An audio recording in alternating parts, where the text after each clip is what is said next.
Carrot beetroot oil, Khushbu massage oil. ನೋಡಿ, ಇದು ಗಾಣದಿಂದ ತಂದಿರೋ ಕೊಬ್ಬರಿ ಎಣ್ಣೆ ಇಟ್ಟಿದೆ. ನಾನು ಇದರಲ್ಲಿ 1/4 ಲೀಟ್ರ್ ಹಾಕೋತೀನಿ. ಇದು ನಮಗಷ್ಟೇ ಮಾಡ್ಕೋತಾ ಇರೋದು. 1/4 ಲೀಟ್ರ್ ಹಾಕೊಂಡಿದ್ದೀನಿ.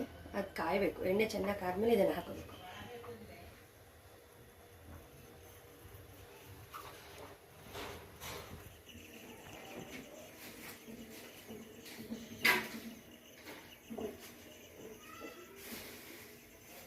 ಇದು ರತನ್ ಜ್ಯೋತು, ಕಿತ್ಲೆಹಣ್ಣು ಸಿಪ್ಪೆ, ಕ್ಯಾರೆಟು, ಬೀಟ್ರೂಟು, ಒಂದು 2 ದಳ ಕೇಸರಿ. ಹಿಂಗೆ ಎಣ್ಣೆ ಕಾದಿದಾಗ ಹಾಕೋಬೇಕು. ಕ್ಯಾರೆಟು,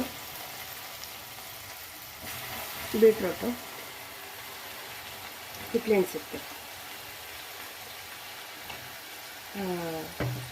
ಕೇಸರಿ ಮಾತ್ರ ರತನ್ ಜ್ಯೋತು ಸ್ವಲ್ಪ ತಾದ್ಮೇಲೆ ಹಾಕ್ತೀನಿ. ನೋಡಿ, ಅದು ಹಾಕ್ತಾ ಕಲರ್ ಚೇಂಜ್ ಆಗುತ್ತೆ. ನೋಡಿ, ಇದು ರತನ್ ಜ್ಯೋತು ಸಣ್ಣ ಪೀಸ್ ಹಾಕು.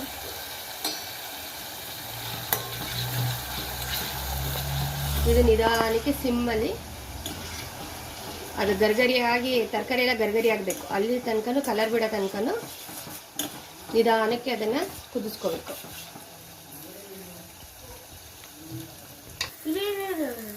ಇದು ನೋಡಿ, 1/4 ಲೀಟ್ರ್ ಕೊಬ್ಬರಿ ಎಣ್ಣೆಗೆ ಈ ಚಿಕ್ಕ ಬಟ್ಲಲ್ಲಿ ನಾನು ಆಲ್ಮಂಡ್ ಆಯಿಲ್ ಅಂದರೆ ಬಾದಾಮಿ ಆಯಿಲ್ ಸೇರಿಸ್ಕೊತಾ ಇದ್ದೀನಿ. ಮುಂಚೆನಾರ ಹಾಕೋಬೋದು, ಆಮೇಲೆ ಹಾಕೋಬೋದು. ಇದು ಬೇಕಂದ್ರೆ ಆಪ್ಷನ್, ಇಲ್ಲಾಂದರೆ ಬರೀ ಕೊಬ್ಬರಿ ಸಿಮ್ಮಲ್ಲಿ ಬೇಲಿ ಆಮೇಲೆ ಸೋಸ್ಕೊಳ್ಳೋದಷ್ಟೇ.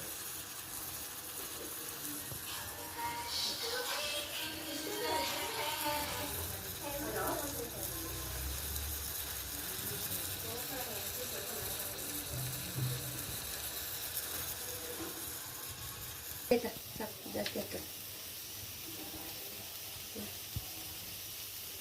ಹುಷಾರು, ಅದು ಬಿತ್ತು ಅಂದರೆ ಎಲ್ಲ ಕಡೆ ಚೆಲ್ಲೋಗುತ್ತೆ.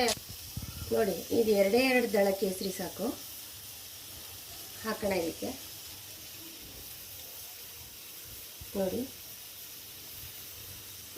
ಲಾಸ್ಟಿಗೆ ಹಾಕಿದ್ರು ಸಾಕದು. ಇದು ಇನ್ನೂ ಸ್ವಲ್ಪ ನೊರೆ ಎಲ್ಲ ಹೋಗ್ಬೇಕು. ಅಲ್ಲಿ ತನಕ ನಿಧಾನಕ್ಕೆ ಅದು ಕಾಯಿಲಿ.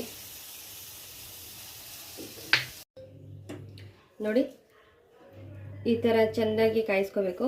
ನೋಡಿ, ಈ ಕಲರ್ ಬರೋ ತನಕ ಕಾಯಿಸ್ಕೊಂಡ್ಮೇಲೆ ಎಣ್ಣೆ ಒಳ್ಳೆ ಕಲರ್ ಬರುತ್ತೆ. ನೋಡಿ, ಇದು ಫುಲ್ಲು ಆರ ತನಕ ಬಿಡಬೇಕು. ಆರಾದ್ಮೇಲೆ ಇದು ಸೋಸ್ಕೋಬೇಕು. ಅಲ್ಲಿ ತನಕ ಅದರೊಳಗಡೆ ಬಿಟ್ಟಾಗ ರಸ ಎಲ್ಲ ಹೀರ್ಕೊಳ್ಳುತ್ತೆ. ನೋಡಿ, ಈಗ ಸೋಸ್ತೀನಿ. ಇದರಲ್ಲೂ ಸೋಸ್ಕೋಬೋದು, ಇಲ್ಲಾಂದರೆ ಒಂದು ಬಟ್ಟೆಲೂ ಸೋಸ್ಕೋಬೋದು.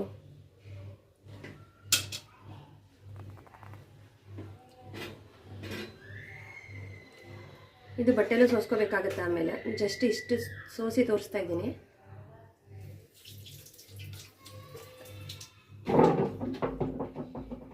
ನೋಡಿ, ಕಲರ್ ಬರುತ್ತೆ. ನೋಡಿ, ನಾವು ಹಾಕ್ತಾ ಕೊಬ್ಬರಿ ಎಣ್ಣೆ ಎಷ್ಟು ವೈಟ್ಗಿತ್ತು, ಈಗ ನೋಡಿ ಯಾವ ಕಲರ್ ಬಂದಿದೆ. ಇಲ್ಲಿಂದ ಕೆಳಗಡೆಯಿಂದ ಇದನ್ನು ಅಪ್ಲೈ ಮಾಡಿಕೊಂಡು ಫೇಸ್ಗೆ, ಕೈಗೆ, ಕಾಲಿಗೆ ಎಲ್ಲ ಕಡೆನೂ ಅಪ್ಲೈ ಮಾಡಿ ಒಂದು